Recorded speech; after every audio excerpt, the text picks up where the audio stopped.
Tired of dealing with annoying flies, fruit flies, and gnats in your home? The Zevo Flying Insect Trap is your ultimate solution.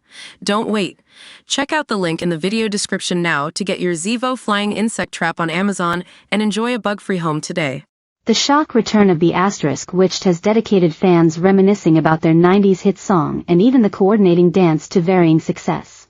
The beloved Irish girl band are back in business after they unexpectedly dropped a new 4-track EP, 26 years after hitting #1 in the charts. Turns out fans are still enamored with their head-bopping debut single C'est La Vie, and keep injuring themselves while attempting to do the Irish jig it's famed for. The Asterisk Witched, comprised of Edeli and Kiwi Lynch, Lindsay Armu, and Sinead O'Carroll, have been sent numerous messages over the years from people who have failed at the dance. Some extreme cases have even resulted in hospital visits, although the girl group themselves have remained unscathed. "We've been fine actually," Edeli told the Sun newspaper's Bizarre column. "But I'd say weekly we get a message with somebody who's hurt themselves trying to do the Irish dance. And it's like, if you just do it without alcohol, you'll be fine." One bride, she broke both her ankles on her wedding day trying to do the jig. They've just announced a new EP called Ripped Jeans and consists of 3 new songs, So Into You, Multiply and My Greatest Little Mistake.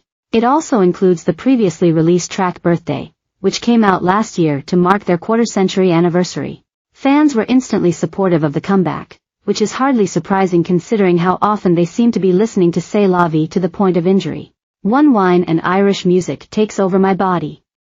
Hashtag dance #90s Hashtag Irish dance Hashtag trend Hashtag trending. It's just the 1/10 Irish in me Hashtag trend and Hashtag Irish jig Hashtag dance. The Asterisk Witched first formed in Dublin in the late 90s and released their chart-topping debut in 1998, making them the youngest girl group to have a #1 in the UK at the time. "We were very young," Kiwi told Bang Showbiz.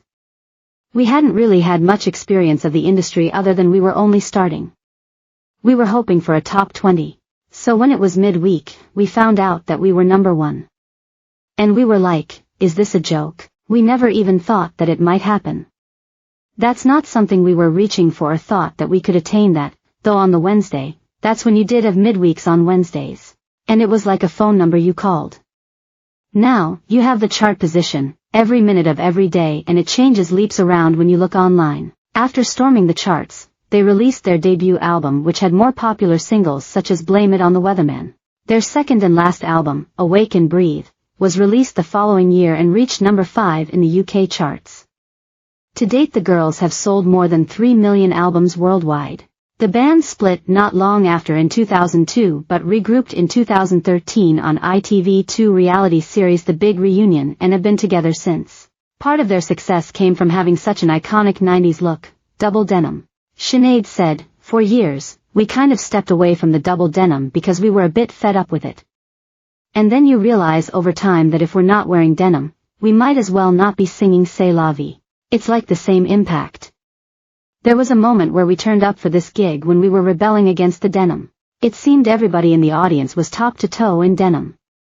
Then somebody told us it was a denim party. We were like, oh, we didn't get that memo.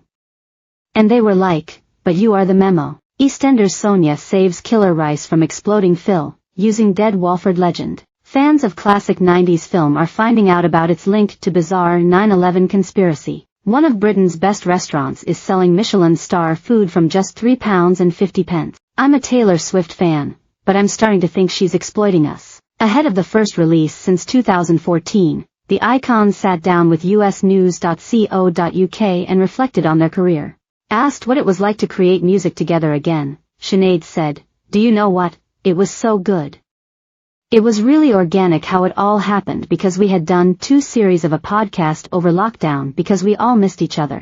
Then our old producer literally was just listening to the podcast and I think he just missed being the 5th member of the Asterisk Witched. He got on the phone and said he'd love to do something. It's taken a while but